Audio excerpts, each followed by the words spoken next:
Hello, अब चाहिँ म चाहिँ जाँदैछु हो। आज चाहिँ तल हाम्रो ग्रुपको मिटिङ पनि छ हो। त्यही भएर चाहिँ अन्त बहिनीको पनि उता स्कुलमा जानुपर्ने छ हो। बहिनीको स्कुल चाहिँ 4 बजीदेखि उता मात्रै हुन्छ नि त। त्यही भएर चाहिँ म चाहिँ स्कुल पनि जानुपर्छ भने चाहिँ के त म रेडी भएर निस्केको हो। अन्त उन्दो जाँदैछु, कुकुरहरू पछ्याएर आउँदै रहेछ कि तपाईँलाई पनि देखाइदिएको। जाँदैछु अन्त तल गयो आजङलाई भेट्यो, त्यहाँदेखि चाहिँ हामी चाहिँ सँगै गएको मिटिङमा हो। अन्त यतिकै रेला गर्दै जाँदै थियो नि त म र आजङ चाहिँ हो। अन्त त्यहीँ तल नि त रोडमै मिटिङ चाहिँ। अन्त हामी चाहिँ रोडमा आइपुगेँ, त्यहाँदेखि चाहिँ रोडमा आइपुगेँ। अब चाहिँ हामी चाहिँ गएर चिया दिएर चाहिँ चिया खाँदैछु हो। अन्त अर्को आनीले चाहिँ साइन गर्नु हुँदैछ हो। अन्त अब चाहिँ हामी चाहिँ मन्थली हो कति कति हुँदैछ सबैको पैसा उठाउँदैछ हो मन्थली। अन्त साइन गर्ने गर्दैछ हो। यहाँ कुङले चाहिँ चिया लगाइदिनु हुँदैछ हो। अन्त हामी चाहिँ सबैजना यतिकै रेला गर्दै बसिरहेको थियो।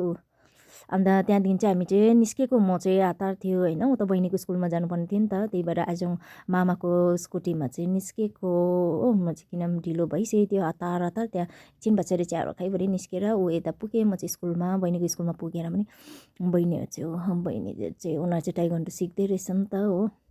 सिकिसकेछ, सिकेर चाहिँ सकेर चाहिँ अब चाहिँ निस्केको म यहाँदेखि फेरि हो। एकछिन मिटिङमा बसेर चाहिँ यतिकै अब भोलिको पर्सिको लागि कन्सल्ट गर्दै थिएँ नि त सरसँग हो। त्यो सकेर चाहिँ म चाहिँ निस्क्यो, उनीहरूसँगै गाडीमा आएको भाइ बहिनीहरूसँगै हो। अन्त तल आजङको गाडीमा आयो नि त हो। हामी चाहिँ अहिले गाडी थिएन नि त, आजङको पनि नानी थियो, त्यही भएर चाहिँ सँगै लिएर आएको हो।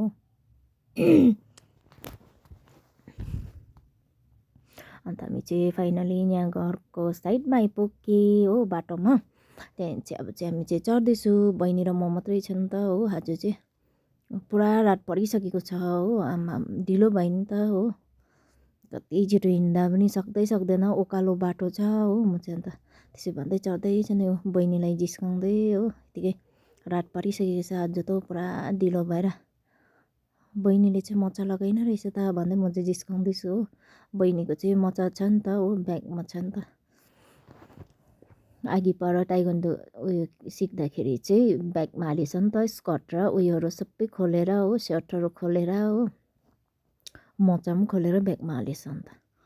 चाहिँ अब चाहिँ हामी दुईजना मात्रै बोल्दै बोल्दै आएको नि, आज चाहिँ रात परिसक्यो भन्दै हो। आउँदै गफ गर्दै अन्त मैले चाहिँ बहिनीलाई यो चाहिँ कसको घर हो भनेको त बहिनीले त बाइयाको घर हो अरे हो। यहाँ चाहिँ बाइयाको घर भन्दैछ।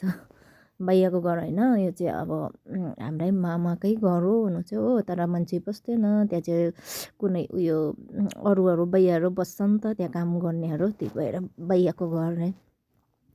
दुईजना मात्रै आयो पुरा। आज चाहिँ रात पऱ्यो, ढिलो भइरहेको थियो नि त हो। ढिलो भयो, कति उकालो चढ्नुपर्छ नि त हाम्रो त, माथि त्यो डाँडा काटेर पनि माथिपट्टिको हो। तब चढ्दैछ हामी चाहिँ, अँध्यारो अँध्यारो हुँदै हुँदै आउँदैछ हो अँध्यारो। तर भए पनि चढ्दैछ। अब दुईजना मात्रै बोल्दै बोल्दै छिट्टो हिँड्नु भन्दैछ म चाहिँ बहिनीलाई हो, रात परिसक्यो भन्दै। बाटोमै यत्तिकै रात पऱ्यो आज चाहिँ। अहिले चाहिँ अलिकति यस्तो उयो घाँसहरू काटेर चाहिँ अलिकति उज्यालो देख्दो रहेछ कि, नभए चाहिँ अब यहाँ कस्तो डरलाग्दो छ बाटोहरू चाहिँ हो। राति चाहिँ एक्लै हिँड्नु सक्दैन हो। अब चाहिँ हामी चाहिँ उकालो चढेकै छ हो। म चाहिँ भन्दैछु कि यहाँ चाहिँ डरलाग्दो छ, अहिले चाहिँ काटेर यतिको चाहिँ रुखहरू काटेर अलिक उज्यालो भएको छ भन्दै आउँदैछु म चाहिँ हो। आज चाहिँ रात पऱ्यो हामी चाहिँ भन्दै गफ गर्दै यतिकै आउँदैछौँ। भोक पनि लागिसकेको छ मलाई चाहिँ हो। अघि खानु त कम्ती त खाएको थियो, तर भए पनि मलाई चाहिँ भोक पनि लागिसक्यो अब चाहिँ हो। जति उकालो चढ्दै गयो त्यति अँध्यारो अँध्यारो हुँदै हुँदै जाँदैछ हो। अब झन् घर पुग्नु चाहिँ होइन, घर चाहिँ राति पुग्ने रहेछ हामी चाहिँ भन्दै हो। बहिनीलाई भन्दै हामी चाहिँ हिँड्दैछौँ उकालो। लाइटहरू सबै बालिसकेछ त्यहाँकोहरू चाहिँ।